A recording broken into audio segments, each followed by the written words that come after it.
Boche gold and diamonds. Buy now, pay later. ഒറ്റപ്പാലത്ത് വേനൽ കത്തിജ്വലിക്കുമ്പോഴും ജലലഭ്യതയെ ചൊല്ലി ഒറ്റപ്പാലത്തിന് പേടി വേണ്ട. സമഗ്ര ശുദ്ധജല പദ്ധതിയുടെ സ്രോതസ്സായ ഭാരതപ്പുഴയിലെ മീറ്റ്ന തടയണ നിറഞ്ഞു തുളുമ്പി നിൽക്കുന്നതാണ് ആശ്വാസം. വേനലിന്റെ തുടക്കത്തിൽ തന്നെ ഷട്ടറുകൾ അടച്ചതാണ് മീറ്റ്ന തടയണയിൽ ഇപ്പോഴും പരമാവധി സംഭരണശേഷിയിൽ ജലനിരപ്പ് ക്രമീകരിക്കാൻ സഹായകമായത്. തടയണയിൽ 26 ഷട്ടറുകളും നേരത്തെ തന്നെ ജല അതോറിറ്റി പൂർണ്ണമായി അടച്ചിരുന്നു. ഇടവേളകളിൽ വേനൽ മഴ കൂടി ലഭിച്ചാൽ ആശങ്ക വേണ്ടിവരില്ലെന്ന് അധികൃതർ അറിയിച്ചു.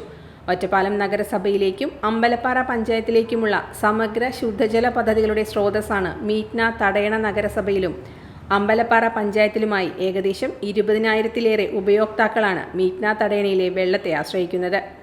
ഇതിന് പുറമെ വരൾച്ച സമാനമായ സാഹചര്യം നേരിടുന്ന മറ്റു ചില പഞ്ചായത്തുകളിലേക്ക് ദിവസവും ടാങ്കർ ലോറികളിൽ വെള്ളം കൊണ്ടുപോകുന്നുമുണ്ട്. അതേസമയം ജലവിതരണത്തിലെ സാങ്കേതിക പ്രശ്നങ്ങൾ ഇപ്പോഴും ഉപയോക്താക്കൾക്ക് തലവേദനയാണ്. നഗരപരിധിയിൽ പോലും പലയിടത്തും വെള്ളമെത്തുന്നത് 4 ദിവസത്തെ ഇടവേളകളിൽ മാത്രമാണ്. പൈപ്പുകളും വാൽവുകളും തകരാറിലാകുന്നതും വ്യാസം കുറഞ്ഞ പൈപ്പുകൾ വഴി ഉയർന്ന പ്രദേശങ്ങളിലേക്ക് വെള്ളം എത്താത്തതുമാണ് പരാതികൾക്ക് വഴിയൊരുക്കുന്നത്. Time kids preschool, Mannanur road, Vaniyamkulam. .View news. കാഴ്ചകളാണ് ലോകം, കണ്ടു തുടങ്ങുക.